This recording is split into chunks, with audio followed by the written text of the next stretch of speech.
তো সেজন্য ডিফেক্টো আমাদের প্রধানমন্ত্রী হচ্ছে সালাউদ্দিন আহমেদ, আর আমাদের হচ্ছে নমিনাল প্রধানমন্ত্রী আমাদের তারেক রহমান, ফাংশনাল প্রধানমন্ত্রী সালাউদ্দিন আহমেদ, ওনাদের সবাইকে, না এটা তো আমি বলি না, মানুষ বলে আর কি, তো আমি শুনেছি আর কি মানুষ বলতে, এরকমই তো বলে মনে হয় না, আমি ওই আসার সময় শুনলাম মানুষ বলছে আর কি।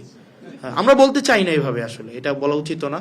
মানুষ বলে যে নমিনাল প্রধানমন্ত্রী তারেক রহমান আর ফাংশনাল প্রধানমন্ত্রী হচ্ছে সালাউদ্দিন আহমেদ, এগুলা আসলে শুনতে বাজে শোনা, এগুলো আমরা বলা উচিত না আমাদের জায়গা থেকে, এগুলা আপনারাও বলবেন না, যারা বলেছেন ওই সময় তারা বলবেন না এইসব জিনিস।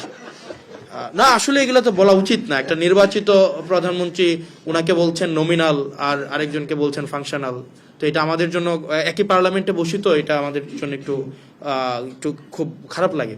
তো যাই হোক, আমরা চাই রাষ্ট্র নেশন কিছু আমাদের থেকে পাক, আর প্রতারিত না হোক। আবার প্রতারিত হইলে আবার একটা আমরা মানে একটা খুব বাজে একটা পরিস্থিতির শিকার হবো, এটা আমরা চাই না।